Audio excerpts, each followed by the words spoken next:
Have you ever felt a chill run down your spine, even in a warm room, a prickling at the back of your neck that told you you weren't alone?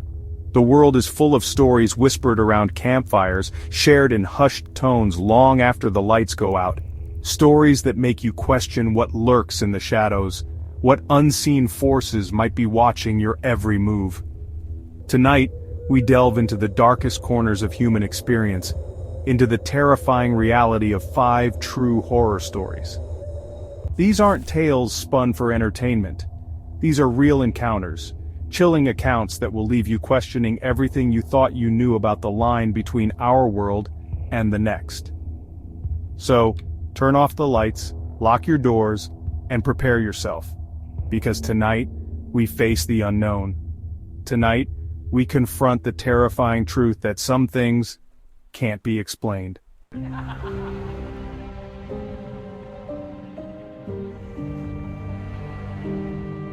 It all started innocently enough. My friends and I, we were young, invincible, or at least we thought we were. We craved adventure, a break from the mundane. So when the opportunity for a weekend camping trip came up, we jumped at it. We piled into my beat-up Jeep, laughter echoing through the car, the open road stretching ahead like a promise. The sun was setting as we finally arrived at Blackwood Forest, casting long, eerie shadows through the dense trees. We set up camp as darkness fell, a symphony of crickets and rustling leaves our only company. Jokes and stories flowed as easily as the cheap beer we passed around the crackling fire. But as the fire died down, leaving us in near darkness, a strange unease settled over me.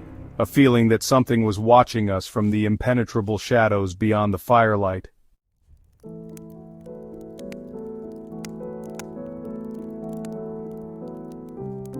We told scary stories to break the tension, each one raising goosebumps on my arms despite the warmth of the fire. Then one of my friends, Mark, pointed to something glimmering in the distance. "What's that?" he asked, his voice barely a whisper. We all squinted into the darkness, our laughter dying in our throats. The glimmer was faint, like a star that had fallen to earth and gotten tangled in the undergrowth. Curiosity, or maybe a morbid sense of daring, got the best of us. We grabbed our flashlights, the beams cutting through the darkness like fragile swords, and cautiously approached the glimmer. As we drew closer, the light seemed to retreat, beckoning us deeper into the woods.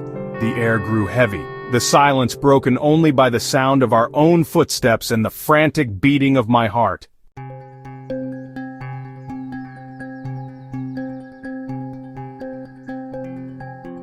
The woods were unnaturally quiet, the usual nighttime chorus of insects eerily absent. My flashlight beam danced across the trees, revealing nothing but gnarled branches and the occasional startled owl. And then, we found it, the source of the glimmer. It was a small porcelain doll, lying on its side at the base of a gnarled oak tree. Its once vibrant blue eyes were now vacant and unsettling, staring up at us from the darkness. A shiver ran down my spine, and I instinctively took a step back. Something about the doll felt wrong, deeply, unsettlingly wrong. It was then that I noticed the carvings on the oak tree.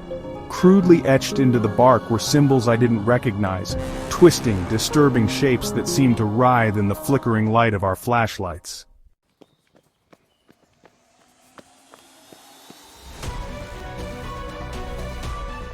Fear, raw and primal, surged through our group. We exchanged uneasy glances, our earlier bravado forgotten. This wasn't a game anymore. Something was terribly wrong. "We should go," Sarah whispered, her voice trembling. No one argued.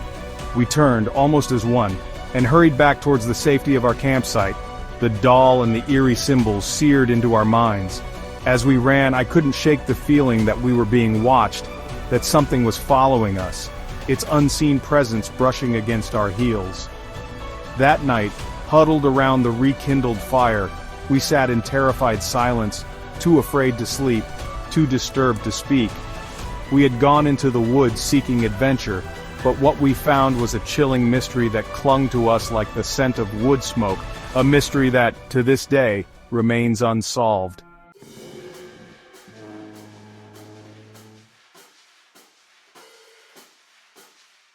My grandmother was a woman of simple tastes, but she had a fondness for antiques, each piece carrying its own silent history. When she passed away, I inherited her prized possession, a beautiful, ornately framed mirror that had been in our family for generations. It was an imposing piece, its silver frame etched with intricate designs that seemed to writhe and shift in the flickering candlelight. I hung it in my living room, captivated by its antique charm, unaware of the darkness that lay dormant within its depths. The first few weeks were uneventful. I caught glimpses of my reflection, distorted and unfamiliar in the aged glass, but nothing seemed amiss. Then, the dream started.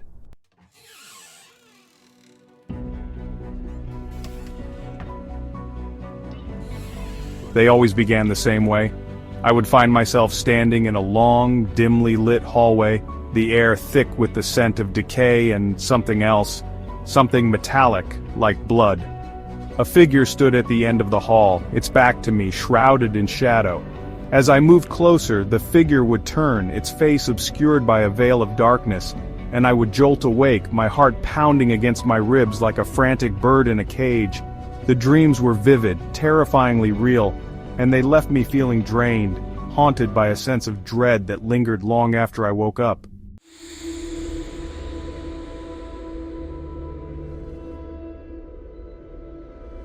One night, I woke with a gasp, the remnants of the nightmare clinging to me like cobwebs. My room was dark, the only light coming from the street lamp outside my window, casting long, dancing shadows across the walls. As I lay there, catching my breath, my gaze fell on the antique mirror across the room. And that's when I saw it. A flicker of movement in the reflection of the mirror. My blood ran cold. It was the figure from my dreams, standing in the reflection of my room, its veiled face turned towards me as if it were watching me, studying me.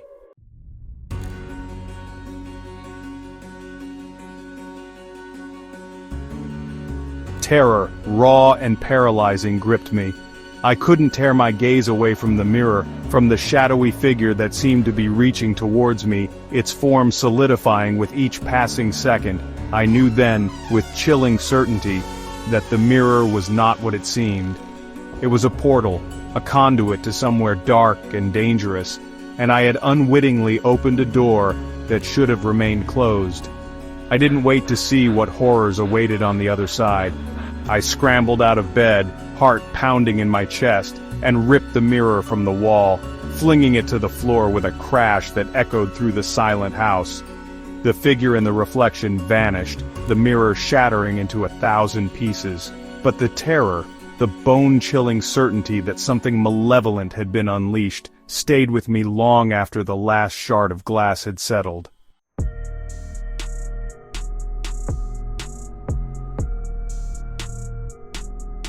Our next story takes us to the desolate highways of West Texas, where the nights are silent, save for the howl of coyotes and the whispering wind. It's a place of vast emptiness, where the darkness seems to stretch on forever. Imagine, if you will, a young woman named Sarah driving home alone after visiting family. It was late, much later than she intended, but she had promised her mother she'd make the trip. Now she found herself alone on a 2-lane highway, the only light the pale glow of the moon and the occasional passing truck. The miles ticked by slowly, the silence in the car broken only by the hum of the engine and Sarah's occasional sigh. She was tired, her eyelids heavy, but she pressed on, eager to reach the familiarity of home. Little did she know she was about to encounter something that would turn this familiar drive into a terrifying fight for survival. Because out there, in the vast darkness on the side of the road, a figure began to materialize. A lone figure shrouded in shadow, thumb outstretched, seeking a ride.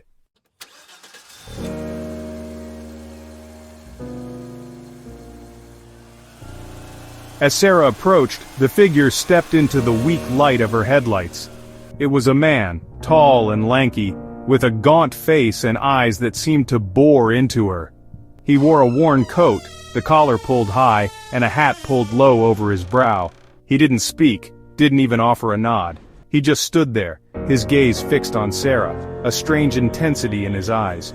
It sent a shiver down her spine, an unsettling feeling that whispered at the edges of her exhaustion.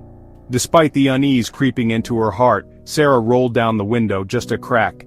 "Where are you headed?" she asked, her voice barely a whisper. "West," the man rasped, his voice like dry leaves scraping across pavement. He didn't elaborate, didn't ask about her destination. And something in his tone, something in the way he stared at her, made Sarah wish she hadn't stopped at all.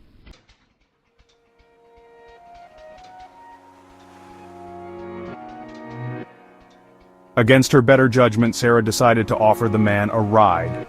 Perhaps it was the late hour or the isolation of the road, but something compelled her to help. She told herself it was the right thing to do, that she couldn't leave him stranded out there. He got into the passenger seat, his silence just as unnerving as his appearance. The air in the car felt heavy, the comfortable silence Sarah had felt before replaced with a thick tension that seemed to press down on her chest. Sarah tried to make small talk, asking him about his day or where he was from, but her attempts at conversation were met with grunts or silence. The only sound he made was a strange clicking noise, almost imperceptible, that seemed to emanate from his direction. As she stole glances at him in the dim light, she noticed his hands. They were rough and calloused, with dirt ingrained deep into the lines. But it was the scars that truly unnerved her. Deep, jagged scars that crisscrossed his skin like a roadmap of pain.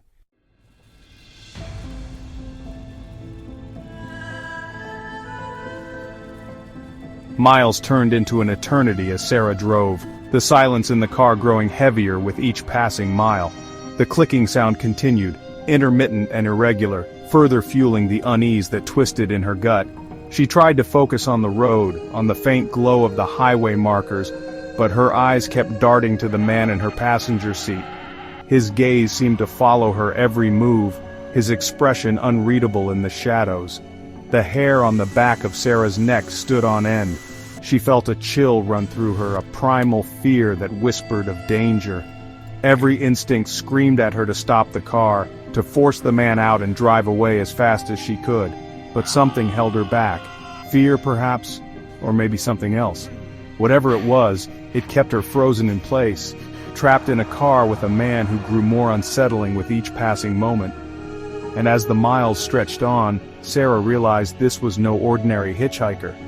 She had invited something sinister into her car, something that would test the very limits of her sanity and her will to survive.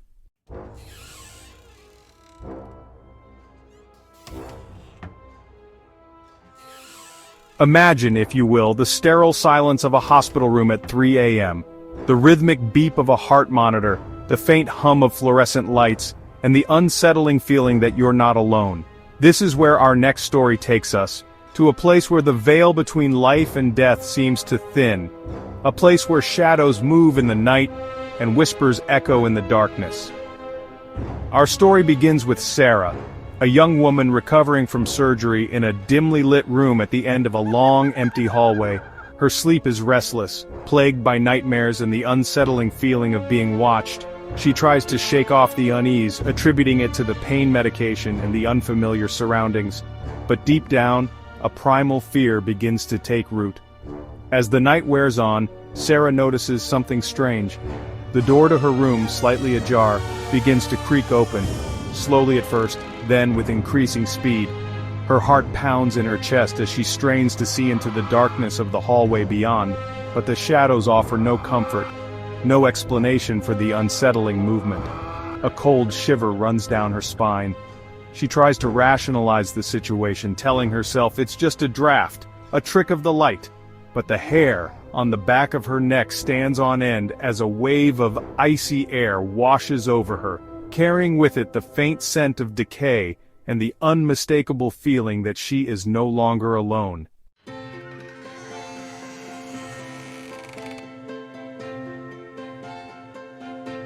Paralyzed with fear, Sarah watches as a figure begins to materialize in the doorway.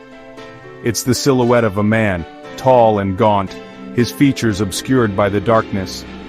He stands there for a moment, a specter at the edge of her vision, his presence radiating an aura of malice and despair.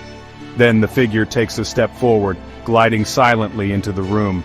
Sarah's breath catches in her throat, her mind screaming at her to move, to scream, to do anything, but her body refuses to obey, frozen in place by an unseen force. She can only watch in terror as the figure approaches her bedside, its eyes glowing with an unnatural light. As the figure draws closer, Sarah can hear a faint whispering coming from the corner of the room, soft at first, then growing louder, more insistent. It seems to swirl around her, a chorus of disembodied voices speaking of pain, of regret, of unfinished business. The air grows heavy, suffocating, thick with the weight of unseen presences. The figure leans in close, its face now inches from hers. Its breath, cold and fetid, washes over her as it whispers a single word, a word that seems to echo through the very depths of her soul. "Leave!" it hisses, its voice a raspy growl that sends shivers down her spine. "Leave this place."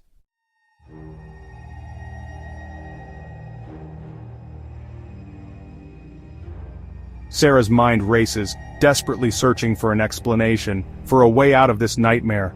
Was this a hallucination brought on by the medication? Was she losing her grip on reality? Or was something far more sinister at play? She tries to speak, to cry out for help, but her voice fails her, trapped in her throat by a terror she's never known. The figure continues to stare at her, its gaze unwavering, its presence suffocating. Then, as quickly as it appeared, it vanishes into thin air, leaving behind only the faint scent of decay and the chilling echo of its warning. The whispers fade into silence, and the room is plunged back into an unsettling stillness. Sarah lies there for what feels like an eternity, her body trembling, her mind reeling from the encounter. The boundaries of reality seem to blur, and she's left questioning everything she thought she knew. The hospital room, once a sanctuary of healing, now feels like a prison, a conduit to a realm of darkness she never knew existed. As the first rays of dawn peek through the window, casting long shadows across the room, Sarah finally manages to break free from the grip of fear. She knows she has to escape, to get as far away from this cursed place as possible. But deep down, she can't shake the feeling that she's been marked, forever changed, by her encounter with the entity in the hospital room.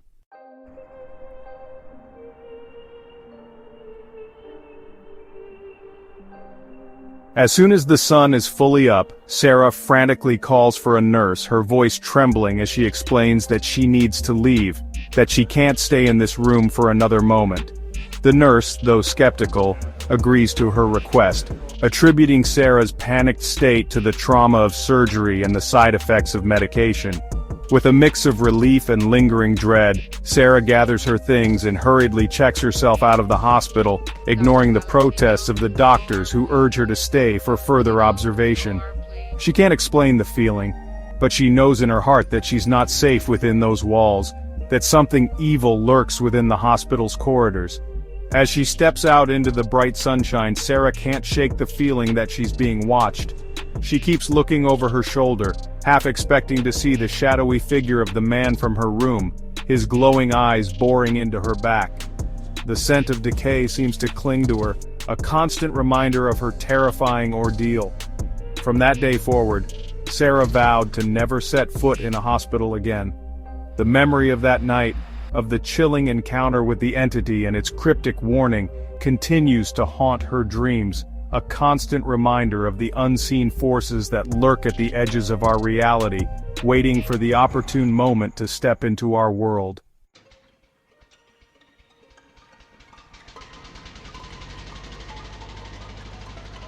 Our next story takes us to the lonely stretches of highway that snake through the American heartland, where the darkness seems deeper, the silence more profound.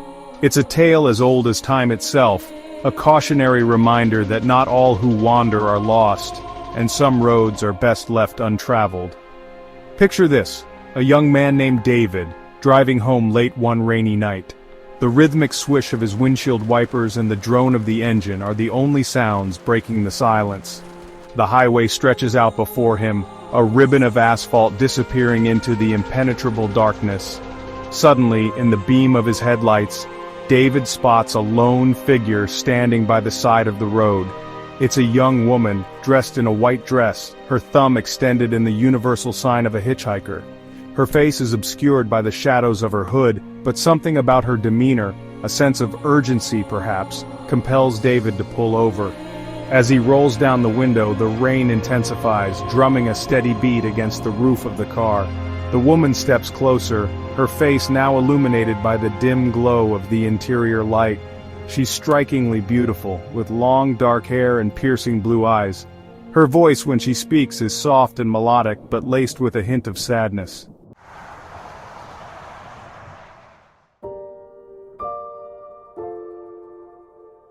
"Thank you so much for stopping," the woman says, her voice trembling slightly. "My name is Emily. My car broke down a few miles back and I can't get a signal on my phone. Could you possibly give me a ride to the next town?"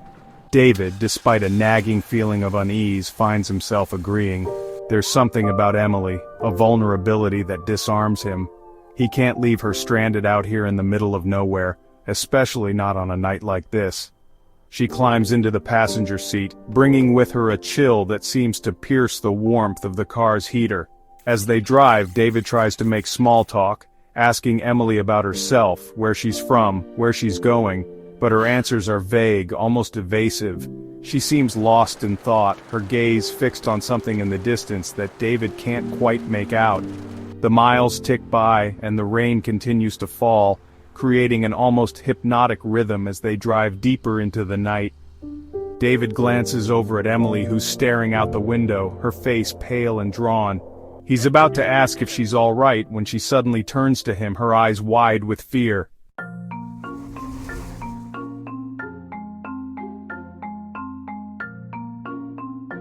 "Turn here!" Emily exclaims, pointing to a narrow dirt road that branches off the main highway. "This is it! This is where I live!" David hesitates, unsure about turning onto the deserted road. It's pitch black outside and the rain is coming down even harder now. But Emily's insistence, the desperation in her voice, convinces him to turn the wheel. The car bumps and jostles down the muddy track, the headlights struggling to penetrate the dense undergrowth that lines either side of the road. David can feel his apprehension growing with every passing moment. He's never been a superstitious man, but there's something about this whole situation that feels off. Suddenly, Emily lets out a gasp and points to a dilapidated-looking farmhouse in the distance. The house is dark, its windows boarded up, and the porch is half collapsed. It looks like it's been abandoned for years. "That's it! That's my house!" she cries, her voice filled with a mix of relief and urgency.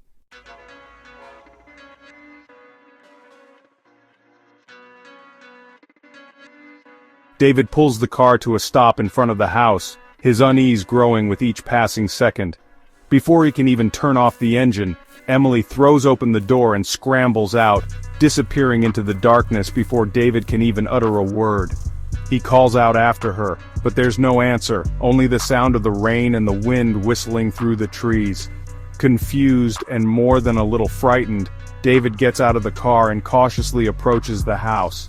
He knocks on the front door, but it swings open on its own, revealing a dark and dusty interior.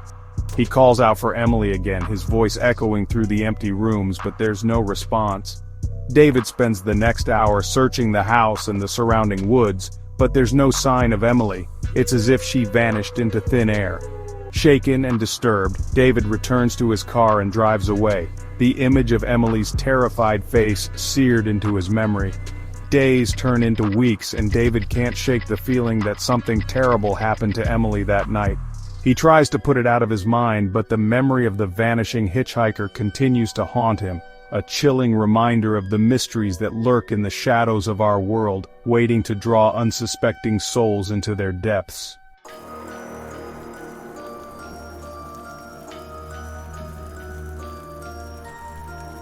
And there you have it. Another collection of terrifying true horror stories that will keep you up at night. But as you lie awake, listening to the sounds of your house creaking and groaning, remember this: the darkness holds many secrets, and not all of them are meant to be understood. These stories, shared from those who have lived to tell the tale, serve as a chilling reminder that the line between our world and the unseen is often thin and easily crossed. So, the next time you find yourself alone in the dark, remember the stories you've heard tonight.